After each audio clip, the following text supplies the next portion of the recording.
It's the St. Thomas Yacht Club behind me. Mr. Clean from Sailing Anarchy here with an interview of Jaime Torres, Jaime, the owner of Smile and Wave, Beneteau First 40 from Puerto Rico. Jaime, welcome to Sailing Anarchy. You're sort of part of the family by now, but it's been great to race with you here in St. Thomas. And how you feeling right now, having just lost by a half a point? Well, I could be really gracious about it and tell you that, it's this so good or so bad, whatever. I feel like crap about losing by half a point. I gotta, we've brought a really good program to this regatta. We put a lot of effort. I mean, the fact that we 2 weeks ago we had no main and we got a main built and delivered and then fitted to the boat. A crew that was well practiced. We ran a race where we made such few mistakes, and then to lose it right at the last minute, it's a little heartbreaking. It's sort of interesting to me because we know that your boat with its big long pole and its shape is really good upwind downwind stuff, reaching not so much, especially compared with some of those J boats. But we complained all week. We had a couple of these races that were like Tuesday night 45-minute races around island, maybe not sort of the pinnacle of yacht racing. At the end of the day, though, it came down to a second here, a second there. It was a good regatta, don't you think? It was a great event. I mean, the people from Rolex and the St. Thomas Yacht Club do a great job. They obviously know how to do it. This is their 39th regatta. They've been at it for a long time.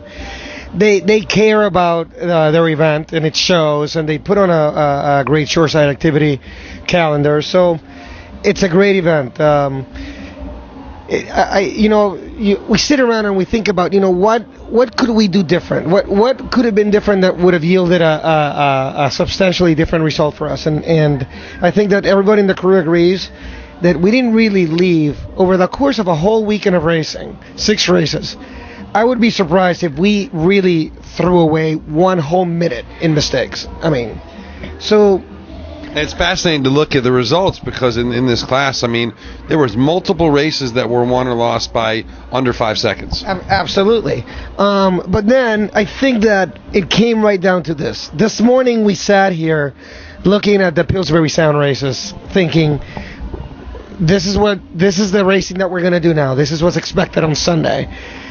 And when the race committee announced, St. James 2 course, which is the tiny little Wednesday night beer can race triangle course, everybody on the boat just went, ah!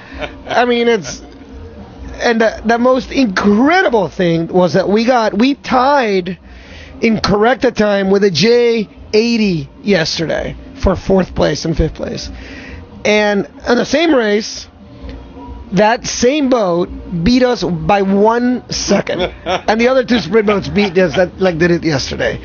So we sit around and say, do I have to go out there and buy a J, or does the thing need to change so that the sprint boats really sail separate from the keel boat? As more and more sprint boats have come online, they now, in fact, they tried to put them all in one class here, and they couldn't put the 80 in that class. I don't know whether they should have or not, but look, it's we talked about this before. The Caribbean doesn't have windward lures. They may accidentally have some windward lures, right? But it seems like in the Caribbean they just they love to put reaches on. And this race, three pretty reachy races out of 6. St. Martin 3 out of 3. Right. And we'll see what happens in the BVIs. But is that just a preference for the Caribbean? You think most people in the Caribbean want to reach around? I don't think so. I don't think that people just want to go reaching. I think that people like to have a mix. And I think the St. Thomas Yacht Club intended for this regatta to have that mix. And just the weird wind direction in the weekend sort of didn't quite allow it, because they use very few late marks. They use either islands or government marks. But I think that the intention is to get a good mix in there. And I think it's smart to get a mix, because the reaching courses are just, in as fun as they may be to be on a flat-out 15-knot planing reach, tactical decisions are certainly reduced. It seems there's a lot less thinking and a lot more grunt work involved. And we kind of like the thinking part. And when we were on our thinking game, I'm proud to say that we won our races. So, but you know, the bottom line is this. I mean, I can be gracious. The guy who won our class, Jonathan Lipashek, on that 109 and 105. Another Puerto Rican Puerto Rican sailor. That guy, of all the sailors that I've known over the years, is one of the nicest, most cooperative people that are out there to make things happen, to make it build. He's been sailing for a long time, and I think he had it coming. And I'm super happy for him, and I'm seriously stoked. That is pretty gracious of you. You know, he'll enjoy wearing that watch, and I'm, you know, I got to tell you, I wish it was me. I heard that you had one, but that you lost it on the beach. That your dad won a Rolex and gave it to you, and you being a precocious teenager, lost it on the beach. Is that right? Well, you know, I did. You know, we won the Rolex here 36 years ago, and that's a long time ago. You were the bowman, and I was the bowman, and that was good fun. The racing was brilliant. The partying was great. It was incredible. And my dad, you know, he said, you know, he figured I deserved it, and he gave it to me. But I don't know. I left it somewhere. I don't know where it was. Boy, am I missing it right now. Jaime, let's talk about your program for a second. One of the reasons that I came down to sail with you was not because I was enamored to go, you know, flying around the course on a Beneteau 40. As great a boat as it is, and I'm surprised at how fast a boat actually it's been for a cruiser racer.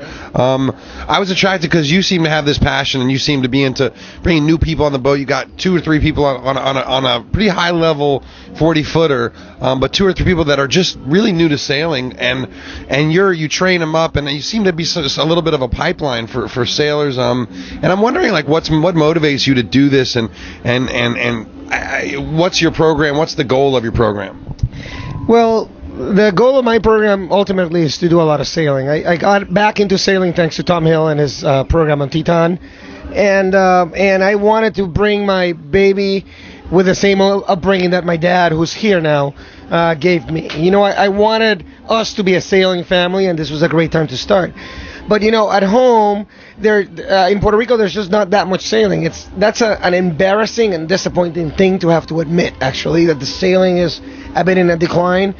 But I think that ultimately it's all our sailors' responsibility to everybody that owns a sailboat should take it upon themselves to build and create new sailors, and to support the sailing programs in their own area, and we do by supporting the little races, but ultimately by training new sailors, bringing them out, exposing them to what yacht racing can be, and I have a feeling that those people that are on our boat who are doing it with us are loving it and are never going back, and you know, I'm proud to say that we have created maybe 6 or 7 new sailors, and their lives will never be the same, and the lives of those people they touch will never be the same. So to me, it's about having fun on the water, playing safely, but then sailing to win. Just leaving nothing, no stone unturned, making every possible effort that you can afford to do to make it happen, so that later you can not say, oh, you know, I wish I had different sheets, or I'd spend another $20 in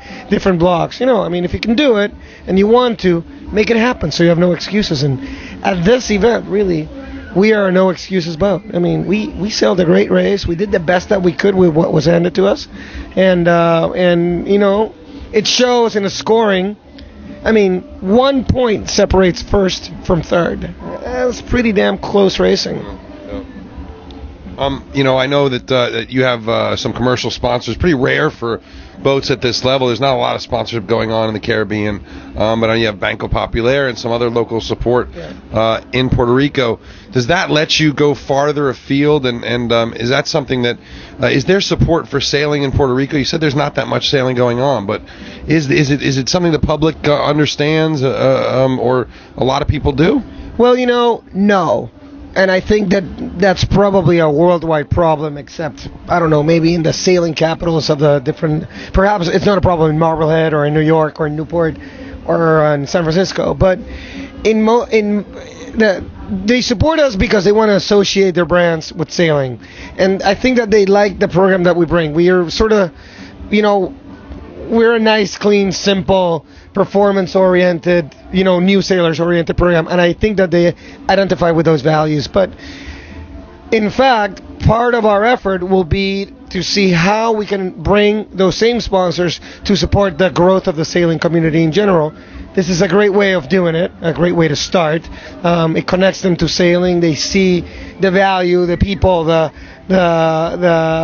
environmentally friendly message that we bring, where you can power a sailboat for 600 miles with, spending zero carbon. Not only that, but I mean, Puerto Rico is not the richest island in the world. It would seem to me that if you can make sailing part of what's accepted and what's invited, you bring a lot of people that might be in St. Thomas or might be in the BVIs to Puerto Rico to spend money. That's of course a great goal to have. It's to make Puerto Rico be recognized as the great sailing destination that it is.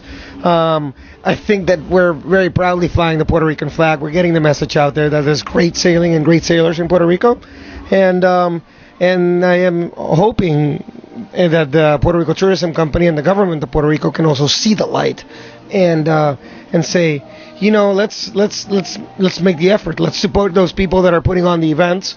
And if that happens, I think that we could see a great turnaround in the sailing fraternity down there. And that's my hope. And if you had one race to tell everyone, hey, come to Puerto Rico and do this, or one cruising destination, what would you tell them to do? Well, definitely the so-called Spanish Virgin Islands, Culebra, Vieques, Fajardo. Yeah. They offer spectacular, undiscovered grounds for most people. Everybody assumes that all of the beauty and all of the perfect sailing conditions are just here in the Virgin Islands. They really are. There's lots of great sailing here, but the sailing down there is uncrowded. The water and the beaches are just simply spectacular. So I invite people to come on down and sail the Spanish Virgins. It's great sailing. I'll say personally, I spent a few days in Culebra, and it was just gorgeous. A beautiful island, inexpensive, great food, perfect anchorages, beautiful white sand. Perfect. Awesome. Yeah. It really is, man. Well, Jaime, it was. What do you think of the Mr. Clean show? How was I on your boat? Tell all these people. Well, I think that you have an online persona that sort of goes away when you're on a boat. Yeah, I was quite pleasantly surprised at how damn cooperative you were, for one. And you brought it. You brought it to our show. I mean, and you've occupied a lot of different positions, from main trimmer. I've done 1,000 miles with you right now. We only have about another 200 to go. I know. Should be good. I'm looking forward to sailing with you at the BVI. What am I going to be doing there? Main trim. All right. Well, hopefully we'll win Jaime some silver after all in the BVIs. You can check him out. What's the website? Smileandwave.ws. .ws. What's that? Wave sail. Wave sail. Smileandwave.ws, or check him out on Facebook.com/smileandwavesailing, I think. Guys, thank you so much.